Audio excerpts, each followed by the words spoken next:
Endi paramiksaviruslarning sketchisi bilan tanishishni boshlaymiz. Demak, paramiksavirus deb yozilgan. Dastlabki belgimiz mana bu oy deraza tomonda turgan. Bu demak bizga manfiy zanjirlangan RNKga ega ekanligini ifodalaydi. Replikatsiyasi sitoplazmada amalga oshib, hammasi envelopga ega hisoblanadi. Shuning uchun ham bu yerda arvohlar ko'rsatilgan va hammasi kiyingan holatda turibdi.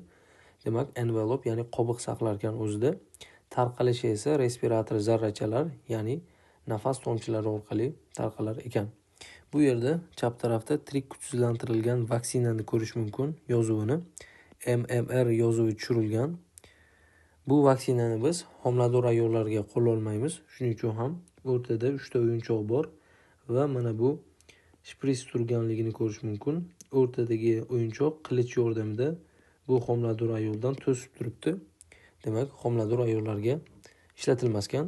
Endi mana bu sariq shapka kiygan va qizil ko'ylakli ikkita arvoh bizda measles va rubeolani ifodalaydi. Demak, 4 ta C belgisini ko'rish mumkin. Bular 4 ta, ya'ni konjunktivit, complex spots, coryza va kafni ifodalaydi. Mana shu 4 ta belgilar bilan kechardi. Undan tashqari mana shu simptomlar eslab qolishda mana bu joyga e'tibor bersak, ko'k, ya'ni idishda ko'k, o'rtasi oq bo'lgan donachalarni ko'rish mumkin. Bu demak kompleks spotlarni ifodalaydi.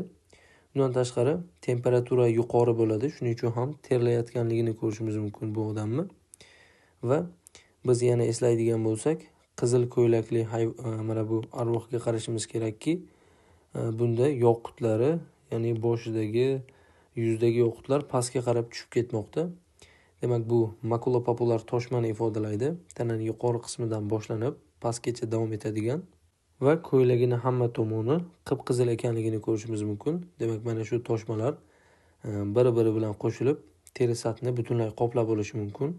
Mana bu arvohda, demak, o'pkasiga e'tibor beradigan bo'lsak, o'pka shakli ko'rsatilgan. Bu demak pnevmoniyani ifodalaydi. Bolalar orasida asosiy o'lim sababchisi hisoblanadi.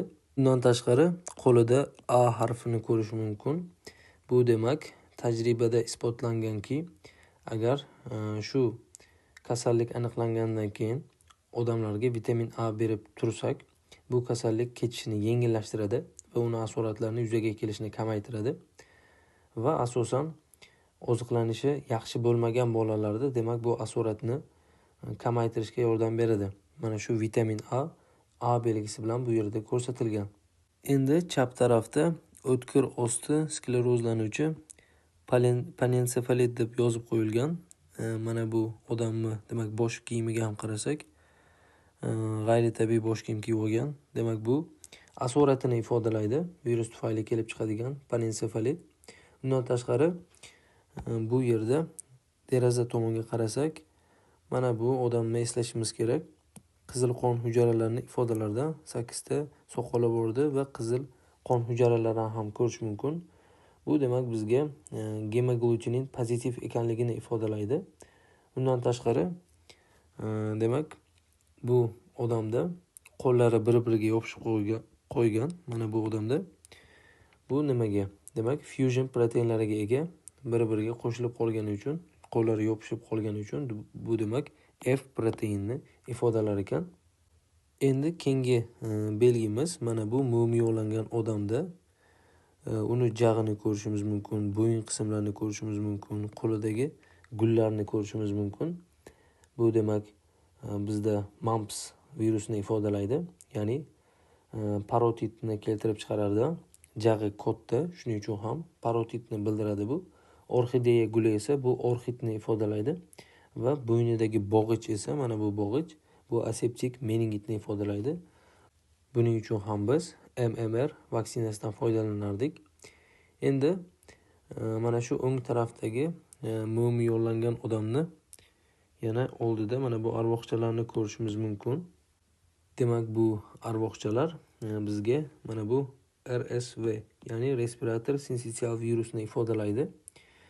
Bularda G harfini ko'rish mumkin qo'llarida. Bu demak respirator G hujayralariga birikib ularni zararlashligini ifodalaydi Va mana shu arvoqchalarni ko'krak qismlariga e'tibor bersak, ko'k rangdagi bo'yoqlarni ko'rish mumkin. Demak, bronxiolit va pnevmoniyaga olib kelishi mumkin. Va mana bu arvoqni qo'li yana bir-biriga yopishib qolgan. Bular ham demak fusion proteinlariga ega. Endi mana shu viruslarni davolashda biz ribavirin dorisidan foydalanamiz. Asosan kattalarda. Chala tug'ilgan chaqaloqlarda esa monoklonal antitana palivizumabdan foydalanamiz. Mana bu demak G harfidan tashqari mana bu odam, mana bu arvoqcha qo'lida demak xuddi immunoglobulin G belgisini ushlab olgan. Bu demak palivizumab, ya'ni monoklonal antitanani profilaktika sifatida berishimiz kerakligini ifodalaydi. Undan tashqari biz mana bu derazaga e'tibor bersak, dengiz mushugini ko'rishimiz mumkin. Dengiz mushugi bizga parainfluenza virusini ifodalaydi. Xuddi dengiz mushugiga o'xshab ovoz chiqarardi, ya'ni yo'tal, strider tovushi eshitilardi. Va bu yerda biz 3 ta bo'rini ko'rishimiz mumkin. 3 ta bo'ri bizga 3 ta virulent faktor pozitiv ekanligini, ya'ni neyromelidaza, gemoglutinin va fusion proteinlari pozitiv ekanligini ifodalaydi. Mana bu ibodatxonani gumbaziga qaraydigan bo'lsak, bu demak bizda agar biz X-rayga qaraydigan bo'lsak, spesifik gumbaz, qo'rg'on shakldagi mana shu ko'rinishni ko'rishimiz mumkin bo'lardi. Endi undan tashqari mana bu ibodatxonani eshigi ochiq va bu yerga shamol kirayotganligini ko'rishimiz mumkin. Bu strider tovushini ifodalaydi. Ibodatxona eshigi ochiq va uning ichiga havo kirmoqda. Demak, bu bizda respirator strider tovushini ifodalar ekan.